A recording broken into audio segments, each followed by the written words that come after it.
Members of the committee, thank you very much for this opportunity today. My name is Oscar De La Hoya. I'm a U.S. Olympic gold medalist, a 6th Division, 11-time world champion, and now run Golden Boy Promotions. I care deeply about boxing and more importantly about the fighters who step into the ring and risk their lives for our entertainment. I'm here because I strongly believe the proposed changes to the Muhammad Ali Boxing Reform Act take us in the wrong direction. Today, you will hear many different perspectives, some that may want to discredit the decades-long work the sports stakeholders have already done to create a safe sport that puts fighters first and creates a free marketplace for fighters to negotiate the best deals for their families and for their personal legacies. I grew up in East LA with very little. Boxing was my way out. When I won the Olympic gold at 18 years old, I had promoters coming at me from every direction. My family and I didn't have access to legal advice. I signed the first contract put in front of me without fully understanding it. It didn't take long to realize I had been taken advantage of. That experience is not unique. Many fighters enter this sport young, trusting, and without resources. And once they are locked into the wrong deal, it is very difficult to get out. That is exactly why the Ali Act exists. I had the opportunity to work with Senator John McCain on this. As a national hero, a prisoner of war, and someone who loved boxing as a former Golden Glove fighter, he understood the risks fighters take and the need to protect them. The Ali Act reflects that commitment to fairness and to protecting fighters from being taken advantage of. Passed in 2000, the Ali Act addresses real problems, including conflicts of interest, lack of transparency, and the exploitation of fighters. It creates a system designed to protect fighters and preserve a fair, open marketplace. Those protections still matter today. This principal change of the proposed amendment allows a promoter to create an entity that serves as both promoter and governing body, a so-called unified boxing organization.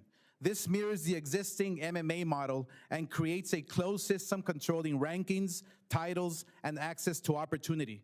Under this structure, as long as the UBO complies with its own internal rules, it would not violate the Muhammad Ali Boxing Reform Act. Meanwhile, traditional promoters like myself would still be required to comply with full financial disclosures and reporting requirements. In other words, one system operates under transparency and accountability, while the UBOs do not. This is a fundamental shift in power that, if changed, would put corporate profits first, fighters second. We should be clear about who benefits from this. These changes align directly with what Zuffa Boxing and its leadership at TKO Group Holdings have already said they intend to build in boxing, a model similar to the UFC. And we already know what that model looks like, and it does not work for the fighters. The UFC and its parent company agreed to a $375 million antitrust settlement after fighters accused them of suppressing wages and restricting competition. At the same time, Zuffa Boxing is fully funded by the Saudis. We've already seen how that kind of funding reshaped another sport through Live Golf.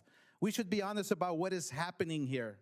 That was sports washing, a clear effort to use sports to reshape reputation. Now, players who were drawn in by the money are trying to come back to the PGA Tour since the league will lose $5 billion in funding. This should serve as a warning. Transparency is just as critical. In current Zuffa contracts, fighters are locked into rigid earning structures with little to no ability to negotiate. The promoter controls all major revenue streams, including media rights, ticket sales, and sponsorships, while fighters are limited to guaranteed purses and discretionary bonuses, with only narrow participation in upside revenue. As an independent contractor, fighters won't have leverage when one system controls all opportunities. Under current law, fighters already have the right to see the financials behind every event they headline, giving them a fair opportunity to negotiate their compensation. I also want to address safety. The proposed changes suggest improved protections, but boxing already has strong safeguards in place and existing protections, including health insurance for injuries and life insurance for fighters' families. Commissions and promoters ensure fighters are medically cleared and cover related costs. If this proposal is truly about protecting fighters, why are MMA athletes not included at all? They compete in a similar dangerous sport, yet they are completely excluded.